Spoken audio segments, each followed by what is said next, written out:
candidato a vereador, ele teve contas rejeitadas pela Câmara Municipal no exercício de 2016 e 2017 por várias irregularidades.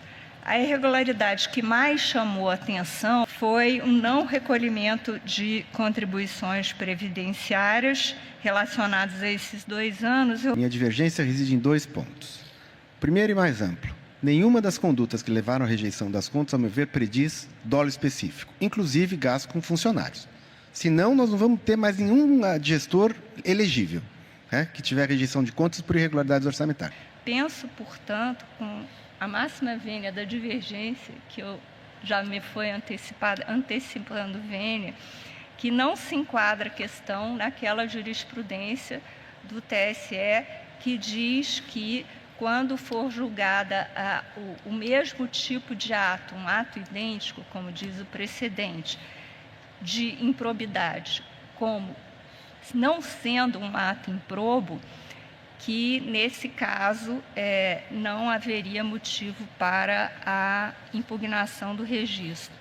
Isso porque, de fato, é incontroverso que as contas foram rejeitadas pela Câmara Municipal nesses 2 anos e essa ação de improbidade, ao meu sentir, ela não versa os mesmos fatos versados no decreto que rejeitou as contas, sequer o que não foi considerado improbo na sentença foi ele aderir ao parcelamento, se entendeu que não havia comprovação de dolo e nem de lesão ao erário pela adesão ao parcelamento, e que também o fato dele não ter cumprido o parcelamento não era um ato doloso que pudesse ensejar a inelegibilidade.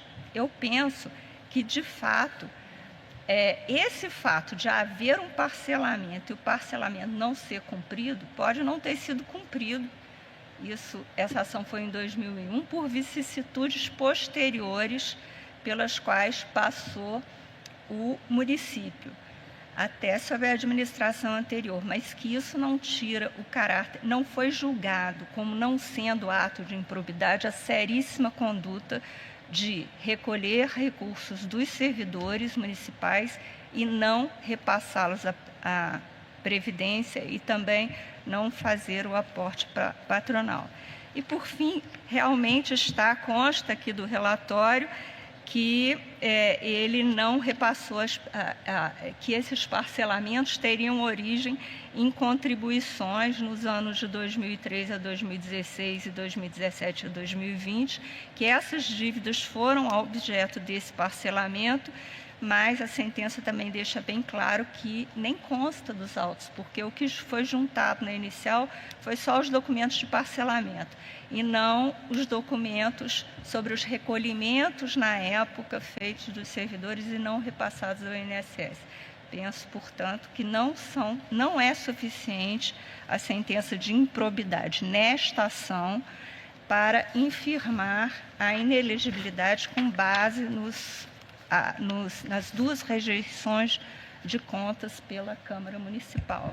Vou demarcar quais são os pontos que me levam à divergência.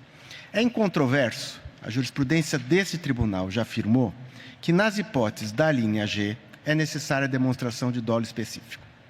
Não é controverso que houve rejeição das contas pela Câmara Municipal. Como também não é controverso que as contas foram aprovadas com ressalta pelo Tribunal de Contas. Certo? Pois bem, nem no acórdão do Tribunal de Contas, nem no decreto que rejeitou as contas na Câmara Municipal, há caracterização do dolo específico. Em nenhum deles há caracterização patente do dolo específico. Também me parece incontroverso que a gestão financeira padeceu de erros censuráveis, graves. Erro grave não é dolo específico, que tem caracterização muito precisa. Pois bem, não está em discussão aqui se havia ou não condenação ou processo criminal contra o recorrido, né? E tampouco se houve ou não prevalência do Tribunal de Contas. O que nós temos aqui? Nós temos uma inelegibilidade pela linha G, sem nenhum documento nos autos, até o presente momento da decisão da ilustre ministra relatora, ora objeto aqui de agravo, que caracterize o dolo específico. Mais do que isso, chama a atenção para esse fato, houve uma ação de improbidade, que discutia dois aspectos: se era ou não ilícito, improbidade, parcelamento e o inadimplemento das parcelas. O ministro Isabel, divergindo do meu entendimento, diz que não era objeto o ilícito, a irregularidade nas contas, de não recolher as custas como devia ser feitas. Mas eu chamo a atenção dos senhores ministros. Se a ação de improbidade analisou como objeto do pedido a possível improbidade, mas rejeitou em parcelar os débitos, me parece subjacente ao pedido da improbidade julgado improcedente o fato de não ter pago, não ter recolhido, que é o fato ensejador do parcelamento. Portanto, é verdade que no objeto da ação de improbidade julgada improcedente, e lerei aqui um trecho da sentença, estava em discussão os mesmos fatos que levaram à rejeição das contas. E não só o juízo da improbidade não asseverou um dolo específico, como afastou a própria improbidade. E a nossa jurisprudência entende que a improbidade sem caracterização de dolo específico tampouco é fator autônomo de inelegibilidade.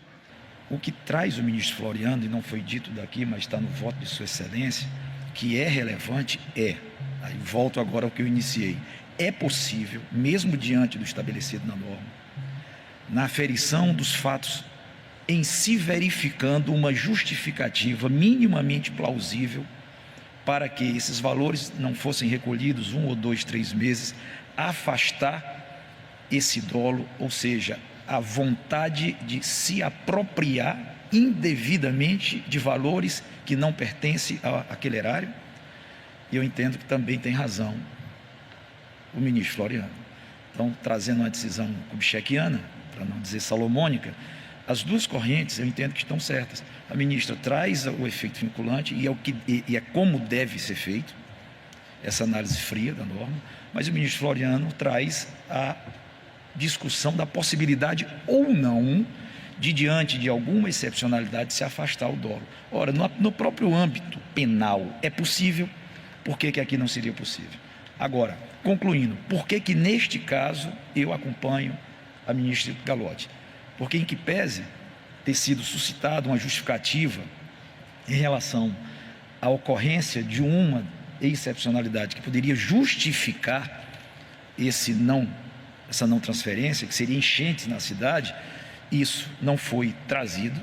Quer dizer, estamos em sede de instância de não revolvimento, mas não houve um debate aprofundado, houve apenas uma menção, uma simples menção, que esse teria sido o motivo pelo qual a municipalidade não teria feito a transferência dos recolhimentos previdenciários. Então, me posicionando da seguinte forma: entendo com a ministra Isabel que, a partir da nova redação do 68A e do seu inciso 1, a análise tem que ser fria e a mera não transferência já configura por si só o dolo. Concordando em parte com o ministro Floriano, que é possível, sim, diante da análise fática, análise do contexto, e existindo uma situação excepcional que justifique e afaste a intenção de se apropriar, é possível, sim, se afastar o dolo. E no caso concreto, volto a dizer, peço venha ao ministro Floriano e acompanhe a ministra Galotti, porque não verifiquei no caso em análise essa excepcionalidade. Proclamo o resultado que o tribunal, por maioria, negou provimento ao agravo, vencido o eminente ministro Floriano de Azevedo Marques, que dava provimento ao agravo e negava provimento ao recurso especial.